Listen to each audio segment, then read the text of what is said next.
Good morning and welcome to the EPC meeting of our Environmental Protection Commission on this day, February 18. We will call the meeting to order and ask our chaplain, Commissioner White, to give the Pledge of Allegiance to the flag and the invocation. Thank you very much, Madam Chair. I'll ask at this time, if you're able to please stand and join me in the pledge, followed by the invocation. I pledge allegiance to the flag of the United States of America and to the republic for which it stands, one nation, under God, indivisible, with liberty and justice for all. Heavenly Father, I thank you for our beautiful, clean environment, beautiful wetlands here in Hillsborough County. Thank you for the agricultural industry that puts food on our tables and the building industry that puts roofs over our head. And I just pray that you will guide this board and our staff and stakeholders as we make decisions this morning to keep all those things in balance. I thank you for the environmental champions in our community, and as always, I thank you and ask for blessings for members of our armed forces and our first responders. Pray that you'll guide them and keep them safe each and every day. I give all these thanks and ask for all these blessings in your heavenly name. Amen.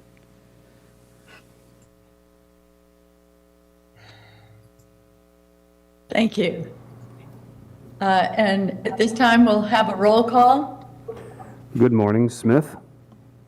Here. Kemp? Here. Overman? Here. Cohen? Here. Hagan? Here. Myers? Here. White? Here. Thank you. You have a quorum. Thank you.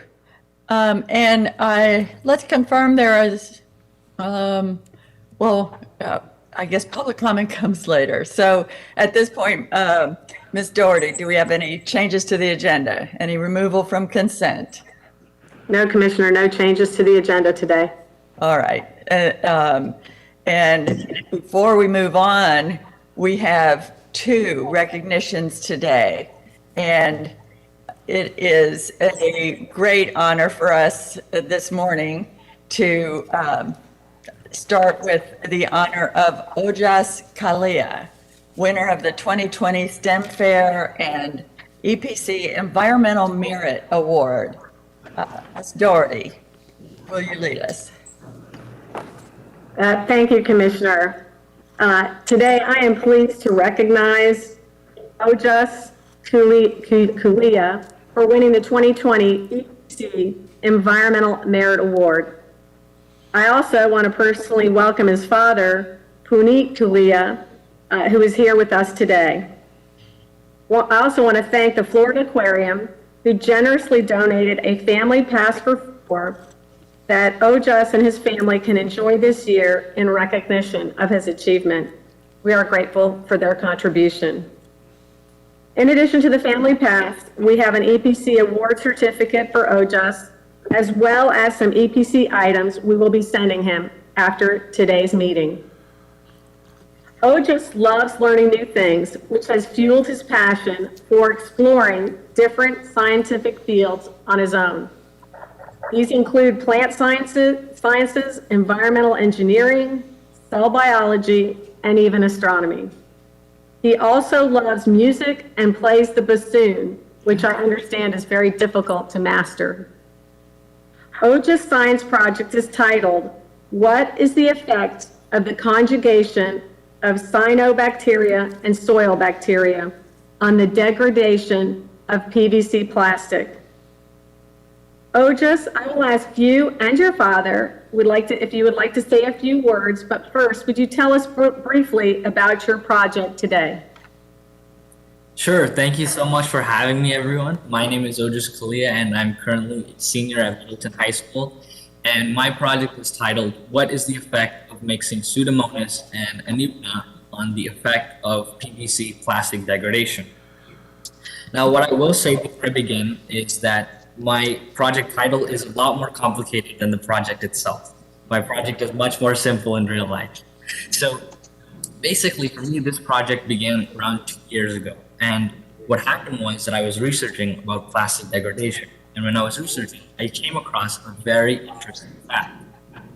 And that fact is that today, we have so many different scientists who's been able to discover many different plastic degrading bacteria. But these bacteria only degrade plastic in the laboratory. They don't actually degrade bacteria in the environment. They don't actually degrade plastic in the environment. And the reason is because these bacteria have a problem with dealing with competition. So when they're in the lab, they have all the nutrients, all the agar, but when they actually enter the environment, they have a tough time dealing with degrading any plastic. So I thought, why not make my project about trying to find a way to help bacteria degrade different plastics? So what I did was I took Pseudomonas, which is a plastic degrading bacteria, and I took Anibina, which is the bacteria that produce oxygen. And I put them together into one mixture. And what that did was they were able to fuel each other. And so you're able to kind of get a cycle so bacteria can degrade plastic without having to worry about competition because they're able to produce oxygen and CO2 together and they can continue to help degrade PVC plastic. So that was my project. It took me a long time to get right. There was a lot of mess in my garage for a long time. But in the end, I was able to prove that if you have two bacteria together, then you can help degrade PVC plastic and you don't have to worry about competition because those two bacteria will continue to fuel each other and degrade PVC. And I hope in the future we can continue to use this to try to figure out new ways we can degrade plastic in our environment. Thank you so much for having me. Thank you, Jess. And did your father want to say anything? Yes, my dad is here with me today. Good morning, everyone. And I just want to thank the EPC and the esteemed judges for recognizing Ojas' effort. The EPA award actually holds a very special for him because this award has not only motivated him to go on and just not stop at the STEM Fair project. And I'm proud to announce that he had published an international paper in International Journal of High School Research. Of course, he has spent a lot of time in getting that paper done. So it's a peer-reviewed journal, and I'm very proud of it. So I just want to thank you one more time to the EPC, and he's already looking forward for this year's STEM Fair research with another exciting project, which of course is keeping us all busy. And of course, the garage would be a mess one more time. So you're okay with that. And also looking forward to see you guys next year as well. So thank you so much for this opportunity. Thank you. Janet, are you muted? I'm sorry. I wanted to thank you both for your comments and for your project as well. So we will be looking forward to your next project. But I just want to tell you and your father, you are extremely professional. I think you're going to go far in this world, especially in the science careers. So we always have internships, and so as you mature and grow and go to college, just please keep in contact with us. Of course. Thank you so much. Thank you. Commissioner Kemp, you're recognized. I just want to say thank you for this. And, not only have you come up with this brilliant project, which will help the world because we know we need to do something about plastic. So that is just, really impressive. But there's a lot of scientists who, and I'll speak for myself as a non-scientist, who can't so clearly and easily explain what they've done. And I just thought you also have a gift of sharing with the rest of us about what it is that you did, which when I saw the title, I was like, uh-oh, I'm not gonna be able to figure this one out. He's gonna be way over my head here. But you earned it all, and I loved it. And also it's great to hear that you're at Middleton High School. I know that they have a lot of great robotics there and a lot of great science going on. I don't live far from Middleton High School, so that's all good. And thank you so much for your work. And obviously, you have a care about the world in the future. So thank you for that. Thank you so much. Yes, I think for STEM Fair, sometimes we do get out of hand with the titles. We try to make it sound as professional as possible. But Thank you. Yes, thank you very much for coming here today and for sharing and your work with us and for participating in this program. I know we're all delighted to be able to give an award to you today. As I could see Commissioner Kemp getting excited about the project as you explained it, because, you know, we do all understand the huge problem of plastics in our environment, in the soils and in the sea. And your work is a good step towards figuring out where we go with that. And so it is very exciting. After all, as high-flying as it sounds, it clearly has practical implications. And I appreciate your coming here today and sharing this glimpse into your bright future with us today. And so go with our best wishes and on to your next project that will mess up your garage. Thank you. Thank you. Thank you again, Puneet. You have so much to be proud of, and Ojas, hopefully we'll see you again next year. If you'd like to share your peer-reviewed paper with us, we'd be happy to put it on our website and also to give it to the commissioners so they can learn a little bit more about what you're doing. Yeah, we will definitely will. Thank you so much, everyone. Awesome, awesome. Thank you guys and have a great day. Thank you. Thank you. And so with that, we'll go to our next memorial recognition is, I do see the family of Kent Bailey on the line. And so we'll get started with that. It is perfectly fitting that we honor the memory of Kent Bailey here at a meeting of the Environmental Protection Commission, because Kent worked tirelessly for the protection of our environment on many fronts. I'm really glad that we are able to honor Kent in two ways today, with two memorial awards from the EPC and the BOCC, from the Environmental Protection Commission and the County Commission. And both awards presented by people who knew him well, who worked closely with him for many years, and who called him friend. Kent was a dear friend to me, and I miss him very much. We talked often, and talking with him helped me to be a more effective environmentalist myself, and more recently, to be a more effective commissioner. Just this week, I was researching an issue and rereading some information that Kent had sent me. My files are full of information that Kent Bailey shared with me. He was a great researcher. He had a passion for seeking the truth and for speaking the truth. And he had a natural talent for working with people and a wonderful sense of humor, all of which made him a very credible and effective environmental leader, and who contributed much to our own community right here. He contributed much to our local community's understanding of issues like the local proposals for using reclaimed water or the larger issues of climate change and sea level rise. And he pointed the way to some practical steps for steering our way through these shoals, to use a sailing metaphor, because Kent was a sailor.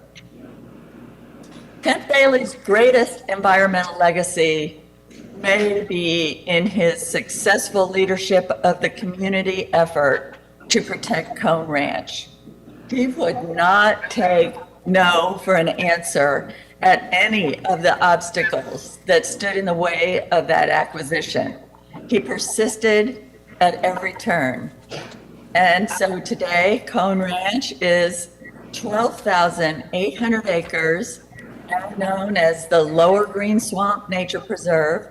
It protects Tampa's water supply, it offsets carbon emissions, and it provides wildlife habitat. And it is quite a legacy. for Kent Bailey. And at this time, I'll introduce our County Commission Chair, Pat Kent, to present the memoriam plaque from the Board of County Commission. Commissioner Kemp, you're recognized. Thank you. And as well, I know both Commissioner Smith and I were very close to Kent and had been for a long time.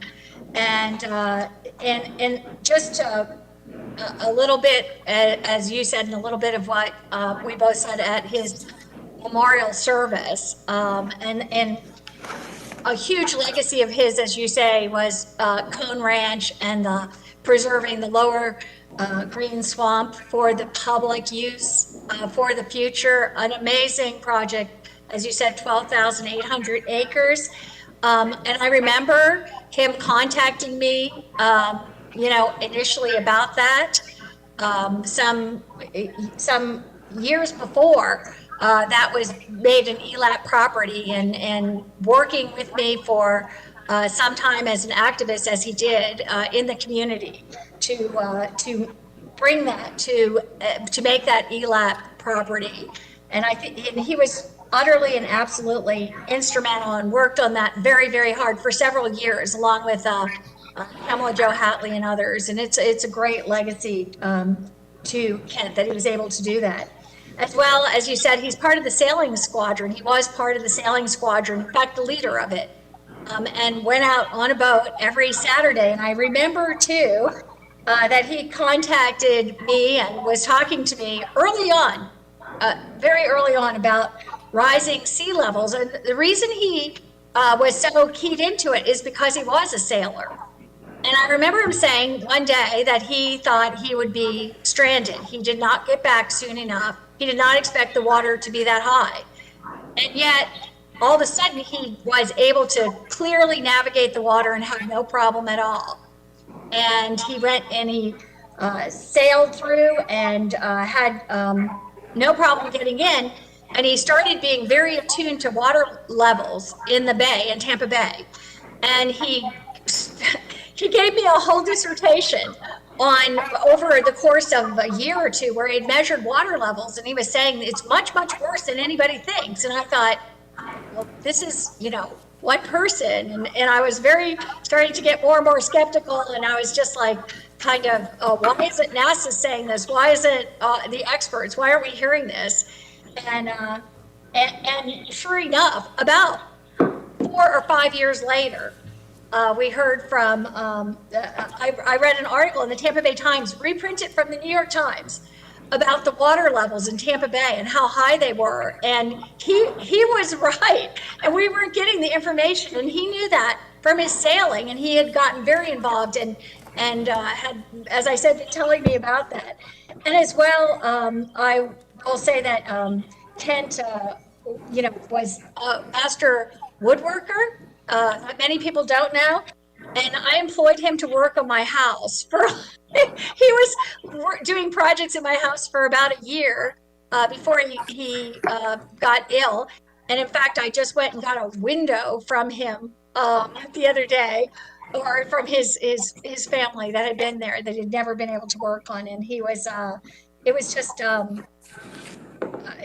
I see his work every day as I walk around, and it's always a great memory. We deeply and miss Kent and his legacy, the work he did with Sierra Club, the work he did in this community, the difference he made was a gift to all of us. And there's not really a day that goes by where I'm not thinking about Kent. And with that, the commission has has commemorated him, and I will read what we have stated, and his family has a copy of this. Whereas the Hillsborough County Board of County Commissioners recognizes individuals whose commitment and dedication have made a lasting impact on the community and its residents, and one such person is environmental activist Kent Bailey, who passed away on September 22nd, 2020. And whereas the son of Carl Sparks and Mary Elizabeth Bailey, Mr. Bailey was born on November 9, 1950 in Paris, Kentucky. That's something I didn't know, that he was born in Paris. And whereas in 1968, after graduating from Lafayette High School and attending the University of Kentucky, he and his family moved to Florida, a place he was proud to call home. And whereas after continuing his studies at the University of South Florida, he became a nationally recognized custom woodworker, appearing in prominent magazines, such as Architectural Millwork and the Northeast News and Tribune. And whereas a longtime leader of the Tampa Bay Sierra Club in Hillsborough County, Mr. Bailey was an advocate for the conservation of environmental and natural habitats in Florida and dedicated himself to highlighting numerous key issues, such as the importance of clean drinking water and rooftop solar energy production.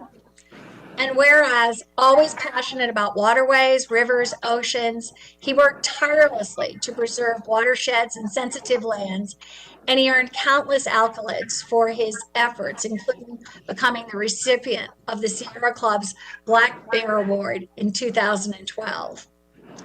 And whereas among his most significant work, Mr. Bailey was instrumental in helping preserve Cone Ranch, the largest undeveloped tract of land in Hillsborough County, and adding it to the county's Jen K. Platt Environmental Lands Acquisition and Protection Program as the Lower Green Swamp Preserve for the enjoyment of the public and the protection of vital natural resources and wildlife habitat. And whereas while his contributions to the community were countless, Mr. Bailey combined compassion with humility, as he always recognized those who achieved their own successes in environmental causes. And whereas in addition to nature and woodwork, Mr. Bailey was a lover of gardening, the Tampa Bay Buccaneers, he would have been here, a Super Bowl seafood boil, and sailing on his boat, Pilgrim. And whereas although the loss of this outstanding man is difficult to bear, his legacy lives on through the improvements he made to this community in the way he influenced others to make a difference and in all those whose lives he touched. Now, therefore, the Board of County Commissioners of Hillsborough County does hereby ask all residents to join us in expressing our sorrow and appreciation to his wife of 42 years, Kathy, his sister, Mel, 6 children. This is this other legacy, and 22 grandchildren. And as I said at his memorial service, when he was at my house, he talked about all of you all the time, had stories, and loved his family deeply. This board hopes that they can take solace in the many cherished memories and positive impacts Kent Bailey made during his lifetime. Dated this day of February 18th, 2021, and signed by all the commissioners. Thank you, Commissioner Kemp. Does that complete your presentation? Yes, it does. And I think I said my personal remarks at the beginning, and through it, Right. we deeply miss Kent. We certainly do. And before we go to our next speaker, I'm going to recognize Commissioner Overman, who has her hand raised. Thank you, and I appreciate that. I met Kent Bailey actually on the bay many, many years ago.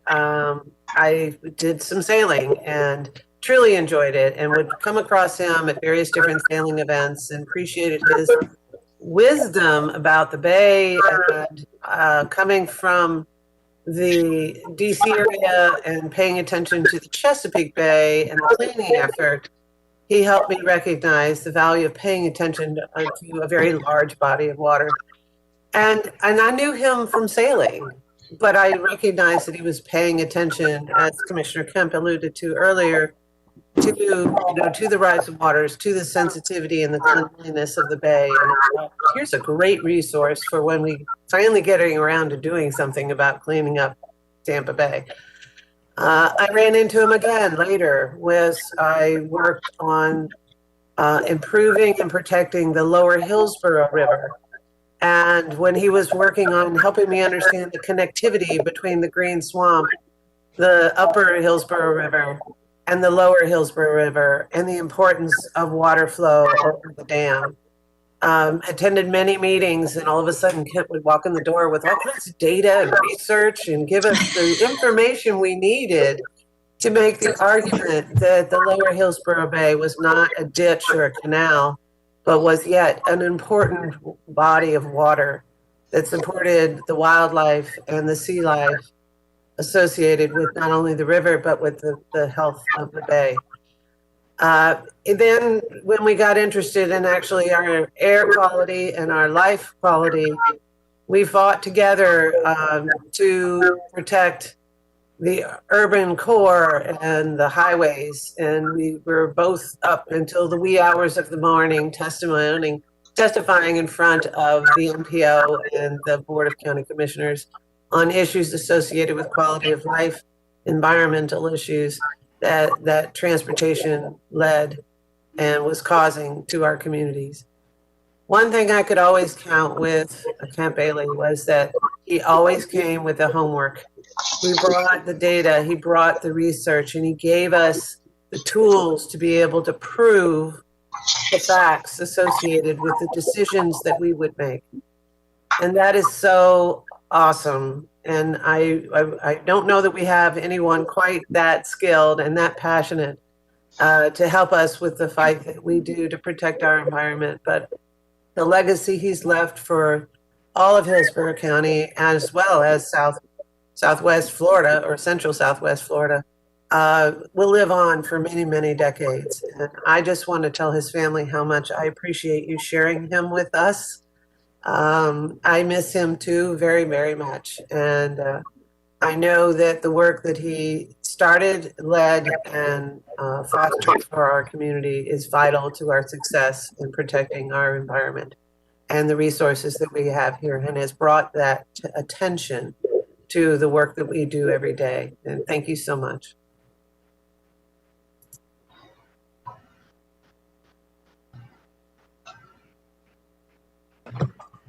Commissioner, You're muted. Thank you, Commissioner Overman. That was very, very well said. And at this time, I'll recognize Mr. Rocky Milburn, Chair of the Tampa Bay Sierra Club. Good morning, Rocky. Good morning. Excuse me, let me ask everybody to please mute their phones if you're not speaking, because we are getting a little feedback. Go ahead, Rocky. Yeah, commissioners, family members, Bailey, it's such an honor to talk about Kent. I've been involved with the Sierra Club about 20 years ago, and that's when I met Kent. I was not an environmentalist. I love the environment. I'm an avid bird watcher, and I know a lot about the outdoors, but I was never on Kent's side as far as that. I listened to what he said with some skeptics, because I grew up when people tied themselves to bulldozers and to trees, and I was not part of that. But I taught a lot of young people about the outdoors. I was involved with the Sierra Club program called the ICO. Then about 20 years ago, I started going to the Sierra Club meetings, and Kent and I immediately became very good friends. And that changed my thought process about the environment. Sierra Club has a motto, explore, enjoy, protect. I never really thought about it. I did all the enjoy, but I didn't do anything for the protect. But that Kent taught me, you've got to protect it. He taught me about Cone Ranch and all the other ELAP properties, which the folks that know me, that I'm a huge advocate of our ELAP program. So he gave that legacy to me, and I didn't even know he was doing it. And that's when I met Commissioner Smith, Commissioner Kemp, and I became passionate about it. And I got involved with the Sierra Club. And then Kent, we did road shows. We'd go to different organizations and we'd talk about sea level rise. And I would talk about sea level rise, how it was going to destroy bird nesting habitat. And I became ingrained with all of that without Kent didn't force on me, because he had all these terrific facts and figures. And I'm like, Pat, the first time I heard him, I thought, yeah, whatever. It was just one guy in Tampa. What does he know? But we soon found out he was way ahead of his time, way ahead of his time. And so he turned me into the tree hugger. Now, I'm not going to get in front of a bulldozer, but I've become a strong advocate, and I feel very fortunate to move into his position as chair to keep his legacy alive, because we spent so many hours talking about how to fix this on the house, how to grow this plant, how to do this in the garden. And I've told this story before, and I've told it 50 times since his memorial. Kit talked me into growing sweet potatoes. And sweet potatoes grow and they have a vine. And this vine goes out and grows another sweet potato. And that's sort of like we are. Kit gave us that legacy of the environment, and we're going to teach it to somebody else.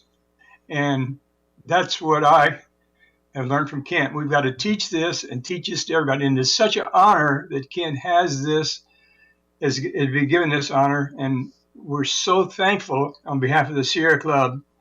And I'll finish with one thing. Kent had one thing he always said: we have so much work to do. Thank you.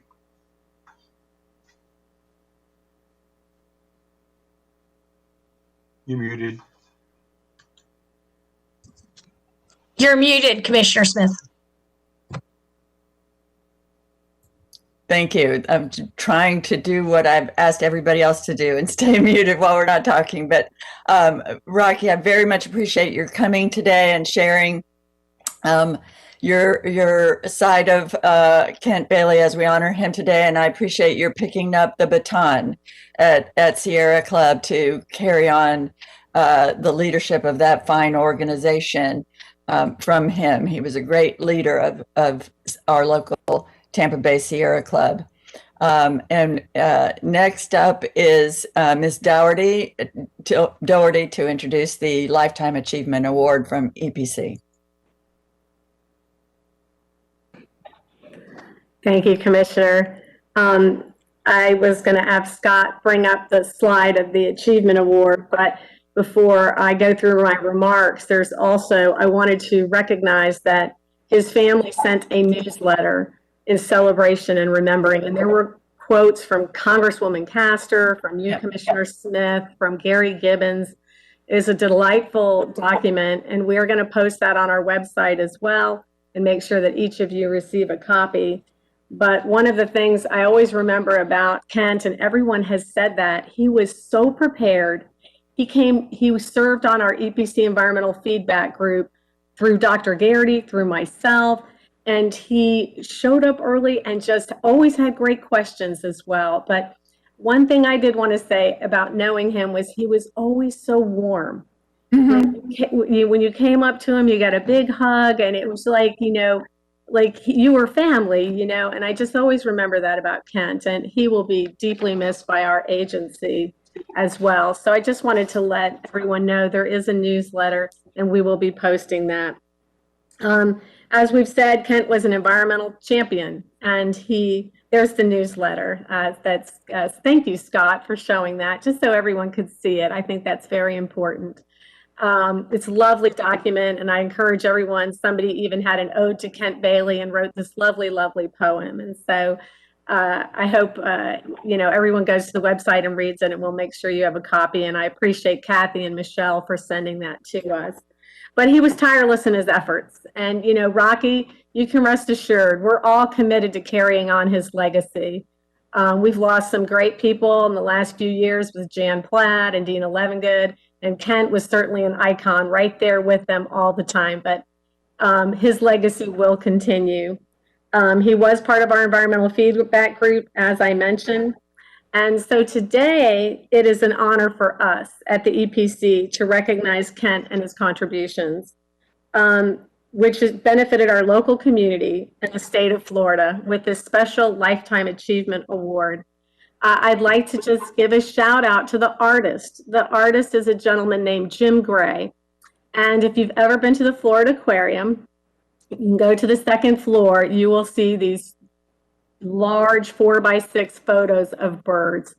And he was nice enough to allow us to utilize the image. His wife picked out the image because one of Kent's favorite pastime was watching kites. And this these two kites, it's called Love Lizards. And so Kathy picked out this picture. So it's very befitting that this is conferred in the Lifetime Achievement Award. So Kathy, Michelle, the whole family, EPC loved your dad, an amazing man, and we will continue his legacy. And with that, I'm going to let Commissioner Smith confer the award to you. Thank you. And I'll just read the inscription on the this Lifetime Achievement Award for in memoriam for Kent Bailey. And the inscription reads, in Kent Bailey, in memory of your love for nature, contributions to our community, and advocacy for environmental preservation policies at the state and local levels. Forever in our hearts, your EPC family. Presented this day, February 18th, 2021. And we have that plaque for the family to deliver with the other plaque from the County Commission. And so at this time, I'd like to ask if the family, Kathy Bailey, and I understand her daughter, Michelle, has driven here from Gainesville today to be with us. If you'd like to say a few words, you're recognized. I'd like to say thank you to everybody. Thank you to the environmental EPC, and thank you to the commissioners. And Janet, thank you. Kent would be crying with gratitude right now. He did so many things. He did so many things. I just have been reading a lot of his work, and something he was working on a few years ago with EPC regarding the Baker Creek and the water. I'm not going to read the whole thing, but it was very important to him. It was an issue about wetlands, and it was a countywide issue. And in the conclusion, he stated that the mission of the EPC was to protect the natural resources, the environment, and the quality of life in Hillsborough County. The residents and business owners of Hillsborough County are trusting that you will fulfill your mission. He'd like to quote people from a long time ago that were still pertinent today, even with what we do. And he said that Marjorie Stoneman Douglas stated, "You can't preserve what you haven't got." And the thing about Kent that I would just love to, and I see that each one of you have said this, and I love that you have, and that is that he was about the truth. He figured if the people knew the facts and knew the truth, that they would go forward and do the next right thing. And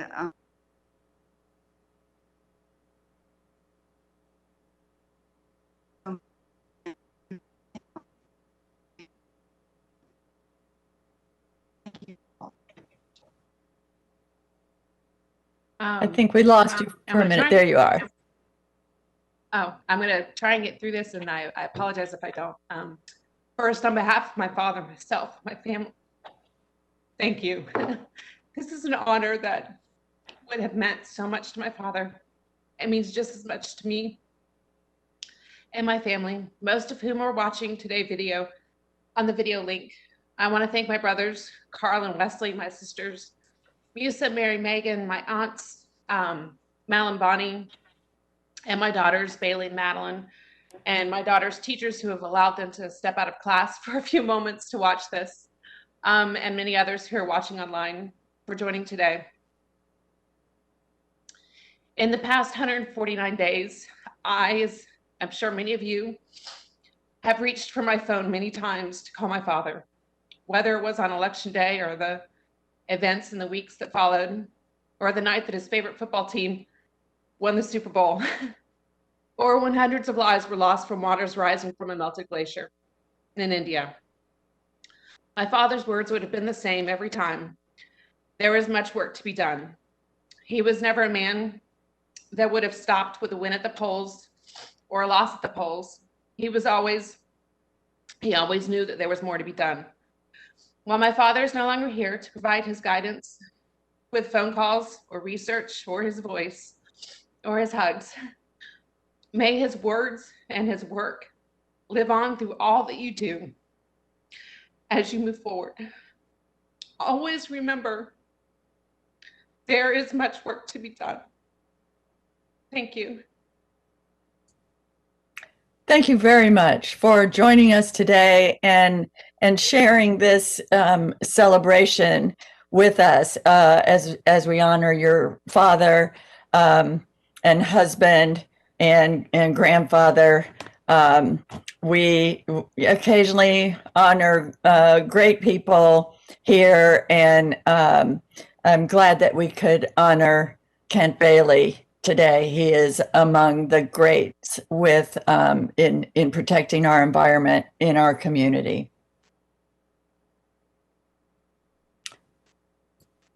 And that will close our memorial celebration. And I will move from there and ask if we have any public comment.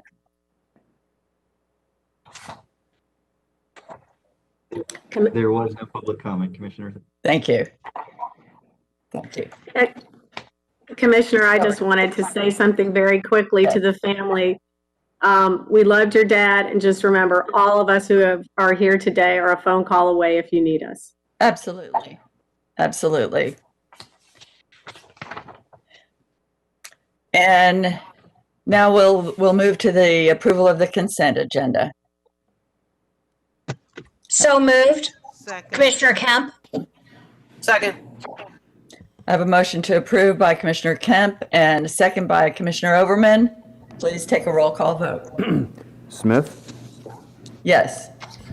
Kemp, Yes. Overman, Yes. Cohen, Yes. Hagan, Yes. Myers, Yes. White. Yes. Motion carried 7-0. Thank you. And that takes us to the regular agenda with a presentation on the Petroleum Restoration Program.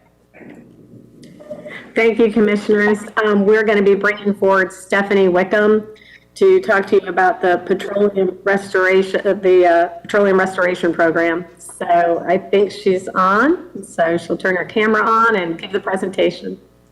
Good morning, Commissioners. I'm Stephanie Wickham, EPC staff.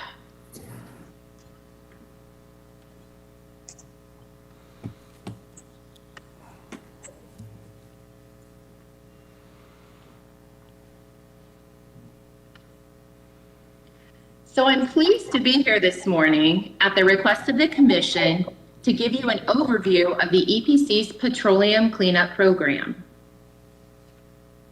Our program is important for the overall mission of the agency because we are protecting our groundwater resources, which is critical in Florida as over 95% of our drinking water comes from the groundwater. The Petroleum Restoration Program was created by the Florida legislature in 1986 to address concerns that our drinking water supply was heavily contaminated with petroleum. Shortly thereafter, EPC contracted with the DEP in 1987 to manage this program in Hillsborough County, and we were one of the first in the state to do so, which means the EPC has been managing this program for over 30 years. Several years ago, the EPC contracted with the DEP to also manage sites in Manatee County. Funding for this statewide program is provided through the Inland Protection Trust Fund that was established in 1986 that requires a tax on each barrel of petroleum produced or imported into the state. To give you some perspective on the size of this program, there have been over 2,500 reported petroleum discharges in Hillsborough County alone. To date, we have closed approximately 1,700 sites, but close to 750 sites in Hillsborough County still need to be cleaned up. which does not include new discharges that do continue to occur. We currently have 14 staff members in our group with diverse backgrounds in engineering, geology, and environmental science. I've included pictures of everyone in our group. They're a great team to work with, and they truly are the ones that make this program happen. We have a wide range of experience in our group as well, including project managers that have been with us for just a little over 1 year to those that have been with EPC for more than 30 years. Each site manager in our group is responsible for the technical, fiscal, and administrative project management of 25 to 50 sites in different phases of cleanup. An environmental consultant assigned by the state to each site is responsible for the field activities. However, we do frequently go out to sites to observe field activities as they occur. I do want to make it clear that we are not actually performing the field work, commissioners, but instead we oversee the work and we make sure that it's being done properly and following DEP regulations. All of the sites that we work on have been contaminated with petroleum or petroleum products at some point, including leaks from underground and above ground storage tanks, surface spills, and vehicular accidents. Common contaminants that we clean up are leaded and unleaded gasoline, diesel fuel, waste oil, kerosene, and jet fuel. There are a wide variety of facilities that we may be working on, including the average gas station, airports, marinas, farms, bulk fuel storage facilities, and businesses with emergency generators. Some of our sites may have even been redeveloped since the discharge occurred and may now be residential, vacant, or have businesses that do not even use petroleum products. As you can probably imagine, cleaning up petroleum contamination can be quite costly. The average cost to clean up a site is $250,000, but it can range from tens of thousands to millions of dollars. There are a couple of different places that the money comes from. A majority of the sites we manage in Hillsborough are eligible for some sort of state funding. This can range from 100% of the costs being covered to just a small percentage. Because there are so many discharges in the state with limited funding annually, each site is given a priority score between 1 and 100 based upon public health risk, with 1 being the least risk and 100 being the highest. We are currently working on sites that are scored 11 and above, which is around 400 active sites for us this contract year. The second type of site is called non-program, which means that the owner or person responsible for the discharge is required to pay for the assessment and cleanup of the site. This map was taken from the DEP Petroleum Contamination Tracker online, and it shows the documented petroleum discharges remaining in Hillsborough County. The remaining discharges to be cleaned up are concentrated more heavily in the urban areas because these areas have historically been given a lower priority score than sites that use potable wells. Remember, the program started out working on the highest scored sites in the late 1980s statewide and is currently working on sites scored 11 and higher. Commissioners, this slide shows the summary of programs offered in the state and the financial responsibility limitations. It also reflects the evolution of the program. The most inclusive program being the Early Detection Incentive Program, which pays 100% of the site cleanup. That was the first state program available, and it was the most generous because it was an amnesty program to encourage property owners to report known contamination. As the state learned and gained experience with the regulation and cleanup of petroleum, different types of programs were added to address specific needs but reflected the fact that the owners were now required to carry independent pollution liability insurance. This meant that as compliance for operating tanks was established and owners had insurance, the financial responsibility for the state started to decrease in new programs. One example on this chart is the PLRP program. It's the second one down on the chart. The Pollution Liability Restoration Insurance Program worked with sites that had new discharges and independent pollution liability insurance. The state still paid a portion of the cleanup depending on how the owner operated their systems, but their insurance was also required to cover some of the costs. This slide shows the basic process once a site has a petroleum discharge. You start with the assessment, and once that is complete, there are really three options. The first is that the assessment shows the site is now clean and it can be closed. The second option is that the levels of contamination are low enough that we think it may attenuate on its own after some time, which is called natural attenuation monitoring. The third option is that the contamination levels are high enough that we need to consider some type of active remediation to assist the cleanup of the site. The arrows on this diagram are really where the EPC staff does our work. We review reports submitted for each of these phases, we write new scopes of work for the next agreed upon task, and we approve invoices for payment. We are continually monitoring the process and making adjustments during the remediation phase to make sure we are making appropriate progress. The first stage in cleaning up a contaminated site is performing a complete assessment with soil and groundwater samples to determine how much contamination there is and where it's located. This slide is not how we would routinely see an assessment, but it's a good visual to explain what we're trying to achieve.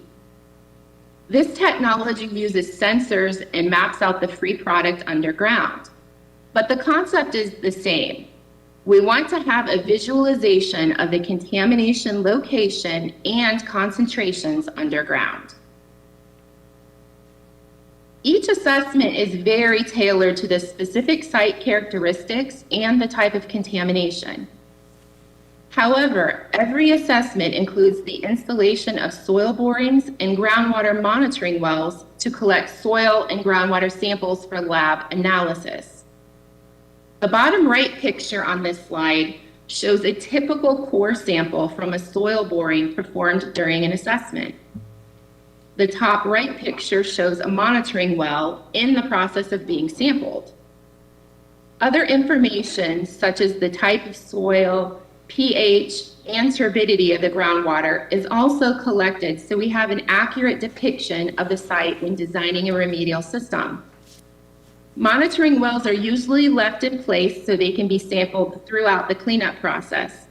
However, once the site has been cleaned up to groundwater cleanup standards, the wells are properly closed to prevent any future contamination from leaking into them.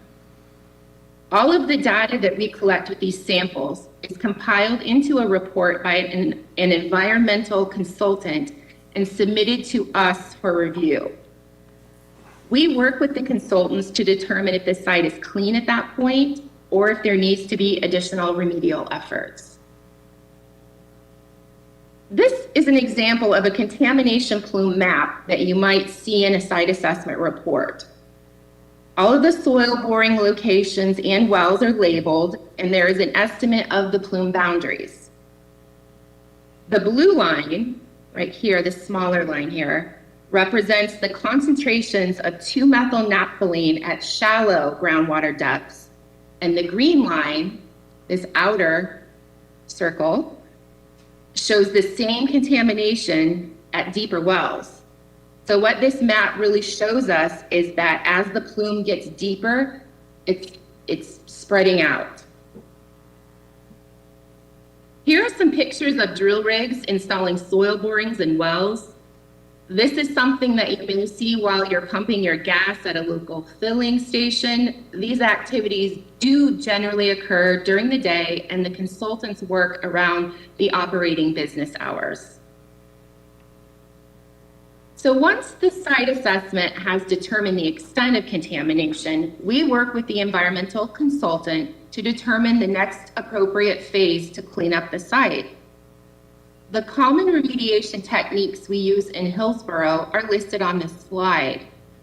The first being a source removal, where contaminated soil is dug up and disposed of at an approved landfill or it's incinerated.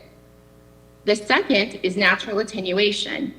This is basically monitoring the site on a quarterly or semi-annual basis to determine if natural microbes and soil chemistry is remediating the contamination without additional efforts.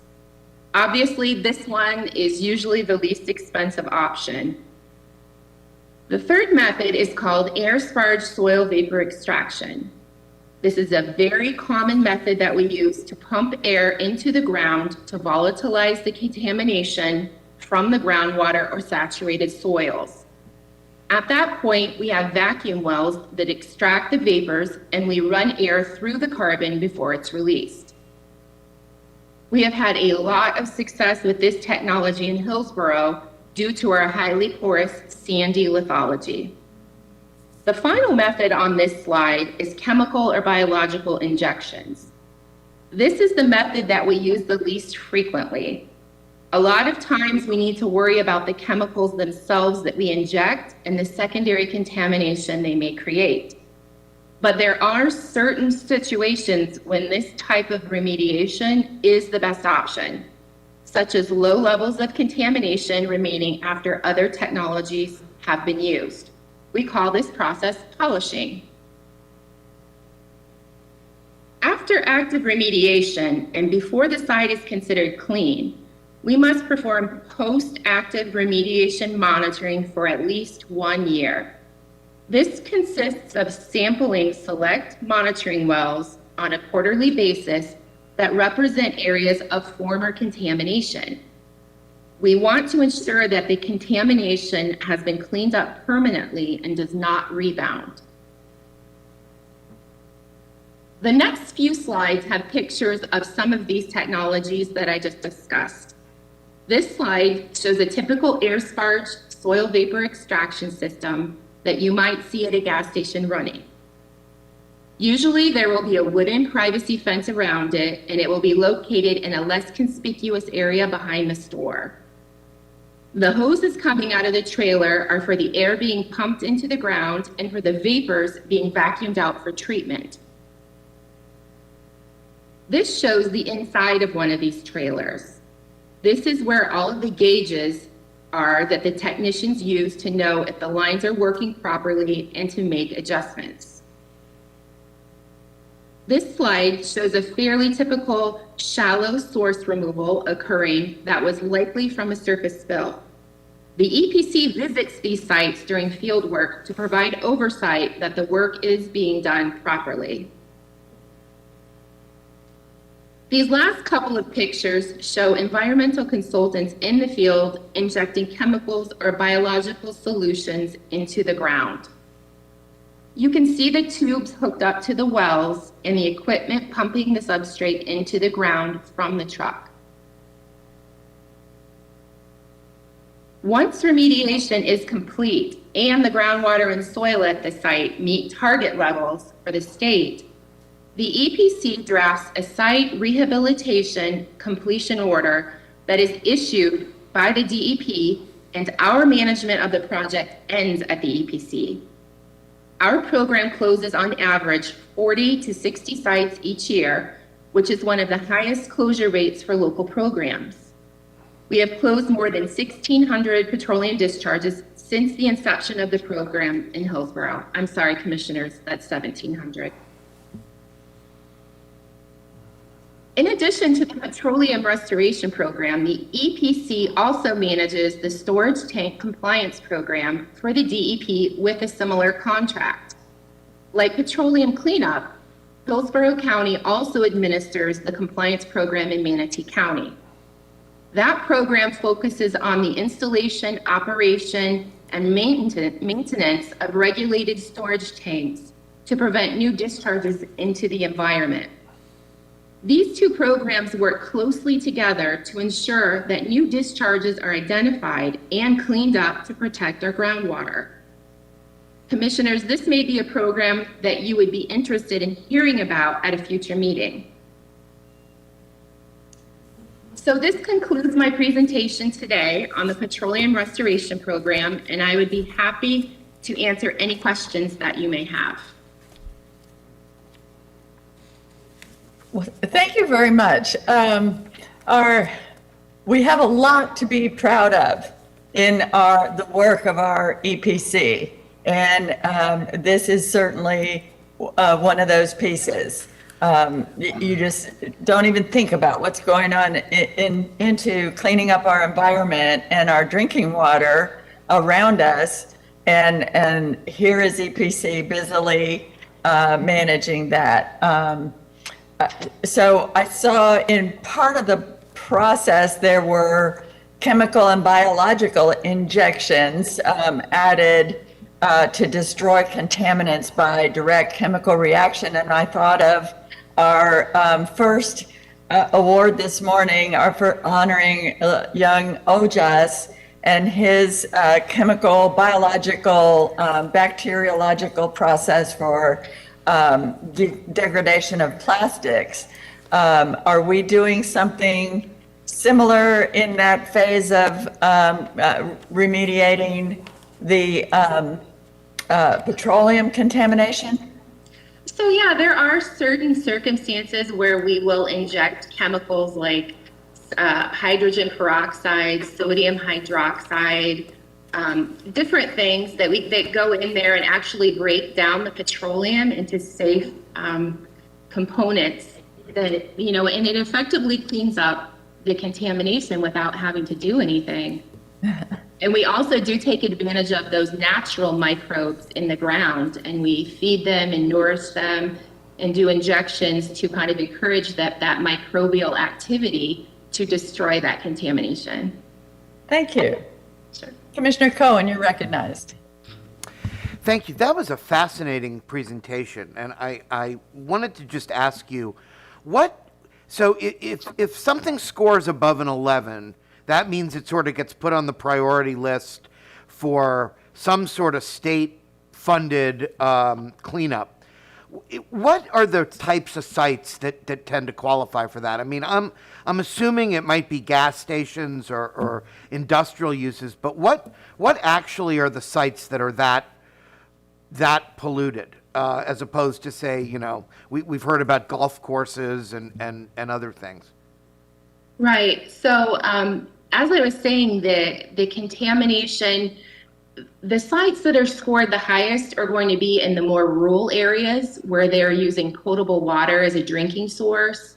The Department of Health actually gives the score, but they really focus in on those and give them a higher score. If someone's depending on that groundwater as a drinking source, that's why we started out cleaning up those first in the late 80s.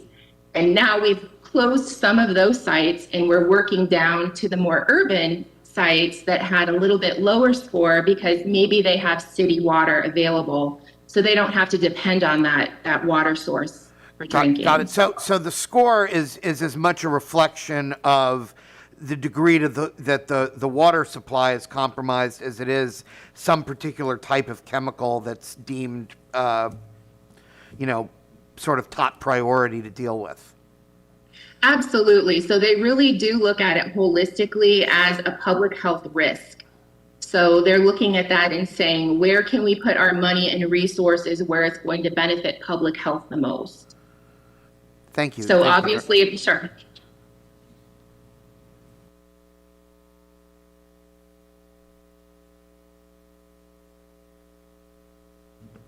You're muted, Commissioner. Muted again.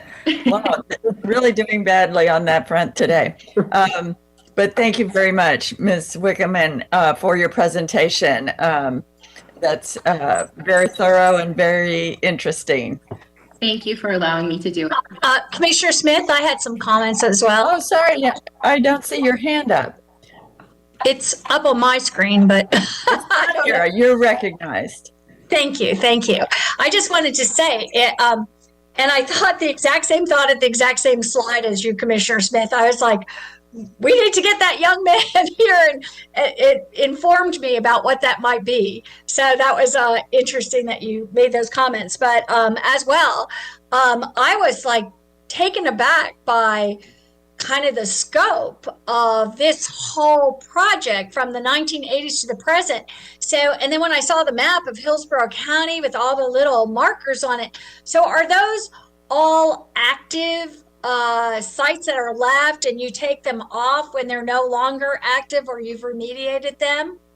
Sure. So there are about 750 sites that are not cleaned up, and that map really shows the sites remaining. So some of them we are currently working on. Some of them are not scored high enough quite yet. So they're, in the queue to be worked on when the funding becomes available. It might be interesting if you were able to ever have kind of a graph that reflect how much has been done and how much more needs to be done. And I don't know how you would do that, because as you say, there's a lot of measures involved in that, but that might be an interesting, I just couldn't believe this many people have worked for this long in Hillsborough County, and those are the sites that are left. It just kind of shows you the scope of the problem. Also, like Commissioner Cohen, I kind of thought it's probably, I'm thinking it's a lot of, I realize it's more than that, but a lot of gas stations, I would imagine, is a huge part of it. Yes, absolutely. That would be the majority. We also have, like I said, emergency generators. There are places that you don't even think you would have petroleum contamination that you do. So when we go all electric, we might be fixing the problem for the future, but I guess they have to double tank now and all kinds of other. Yeah, and that's why I was tying in that compliance program as well, because that program has done a lot to reduce the number of new discharges that we do get. So, having that double walled tank and monitoring that interstice, that program is vital to, we work hand in hand with them, really, to clean it up and make sure new stuff isn't happening. Well, thanks for doing this. It was really impressive to see. And as I said, just to see the scope of what's left and what may have been done already is, when I think that you've been working for decades, is pretty amazing. Thank you. Yes, that map is very eye-opening. It's page 8 of your presentation, and it's pretty solid green through a lot of with the little green icons. They're really overlapping and through a lot of South Tampa, and also kind of moving out the I-4 corridor. So there is still a lot of work to be done. Yes. Thanks. Thank you for coming here today and sharing that with us. From there, we'll go to the Executive Director's report. Ms. Doherty, you're recognized. Thank you, Commissioners. And before we go to that report, I did want to thank Stephanie Wickham and her team, Hushang Bustani. That was a great presentation. Yesterday, I actually was briefing Commissioner Myers, and I had told her I had seen an article in the Washington Post, and I will forward that to you. And the title of it was HUD Missed Chances to Stop Lead Poisoning, Report Finds. And it was dealing with Indiana and Chicago. They discovered high levels of lead in '85, and in 2008, they found lead in the subsurface soil. And then in 2016, they realized children in the area had high levels of lead in their blood. And so it wasn't until 2017 that HUD uncovered, so from '85 to 2017, a historic bulk petroleum storage tank that obviously had polychlorinated biphenyls, PCBs, and those are known contaminants for lead and arsenic in the soil. So obviously, again, hooking up in the urban areas to city water if there's these discharges known in the area, should be a priority, and lets you know how important this project is, because it's protecting the groundwater for people, because lead is obviously a known carcinogen and contaminant. So with that, I'll forward that article to Commissioner Myers. I had mentioned it to her, but I'll forward it to all of you. It was very interesting. Thank you. So with that, if Scott will pull up my report, I will move forward with that. Next slide, please. Commissioners, Rick Marotti and I met with Tracy Koster on January 22nd. She is a family law attorney serving as the state representative for Florida District 64, which covers parts of Hillsborough and Pinellas, and we had a very productive meeting with her. It was very nice meeting her. Next slide, please. EPC staff attended the University of Tampa's Virtual Leadership Summit. This year, the featured keynote speaker was a life coach and author, Simon Bailey. And he was amazing. And if he could ever speak to your group, I've listened to a lot of leadership speakers. I think he's one of the best, if not the best. It was a great opportunity for our supervisors and myself to be a part of the valuable leadership training event. And Commissioner Myers actually told me that she has watched him. He has a podcast and read his book. So again, always trying to update and learn new things as we move forward. Next slide, please. Many of our individuals are also, attending this sustainability. It's a free series from the U.S. Patel College of Global Sustainability. And the next session will be held today. And the featured topic is incentivizing sustainability efforts that elevate humanity. And it's by Alvaro Lackman, and he's the CEO of Ecotarium. And if you'll look at the list, I believe Mark Sharp is the last featured speaker on March 31st. But again, I wanted to give this to the public. You can always avail yourself of, and with the hybrid and the pandemic, there's a lot of free learning out there. We attended crisis management over the summer, so just wanted to let everyone know about these sustainability leadership series. Next slide, please. 2 weeks ago, Solar United Neighbors launched the Greater Tampa Solar Co-op and the Greater St. Pete Solar Co-op. Both are free to join with no obligation to purchase solar, and they are open to new members until the beginning of May. I will just give a shout out that I have solar. I was part of a solar co-op and I believe in it. It's a great thing, and it lowers your energy bill and helps the planet. Solar United Neighbors is hosting free virtual solar information sessions, which again start tonight at 6 p.m. Next slide, please. EPC Wetlands Management and staff are currently participating in Six Sigma training workshops in order to review our process control systems. I'm sure many of you are aware that Dr. Garrity and I, when I started, signed the Sterling application and won the Sterling Award in 2016. But it's important to go and review your processes from time to time. I believe in these yellow belt trainings very much. The goal is to help us identify opportunities to maximize the efficiency of our operations. Bob Steamer with ETS is a seasoned consultant with many years' experiences working hard with the Florida Sterling Council, and we are fortunate to have his expertise to guide us through this intensive training.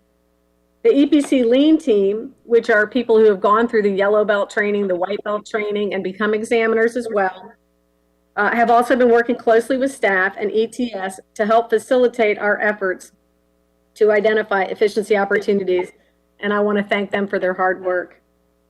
Other divisions will follow the same training and review their process control systems as a part of our agency's commitment to excellence. Next slide, please. Commissioners, in October, you voted to authorize to conduct public workshops as a first step to considering amendments to our Chapter 1-11, the basis of review. The rule revision is focused on Chapter 5, which encompasses EPC's miscellaneous activities in wetlands permit criteria.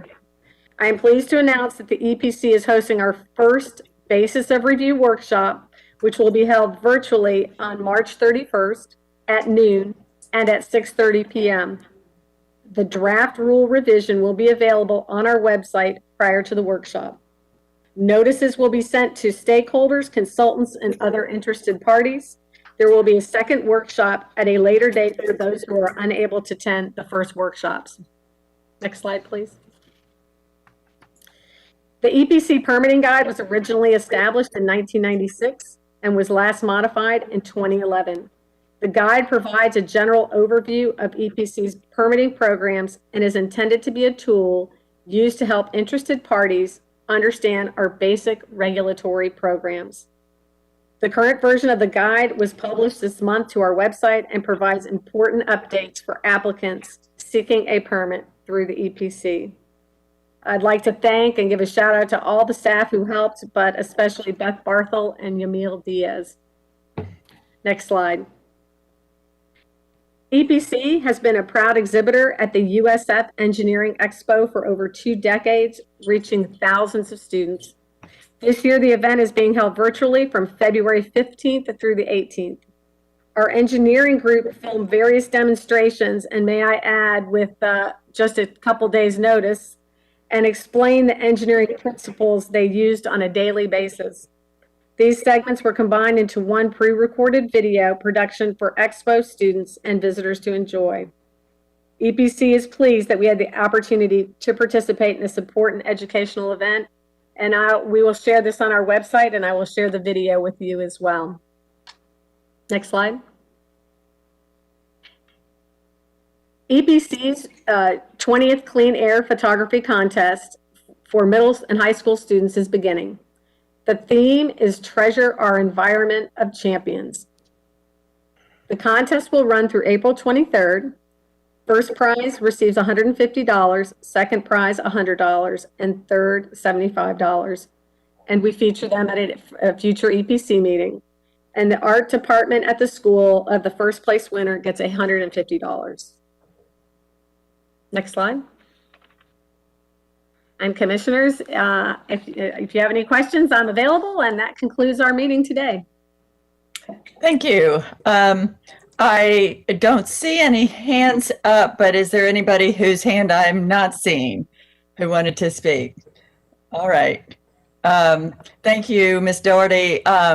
I did not know you were a participant in the SUN program of solar installations. We have that SUN program as well as a SELF program here in our area.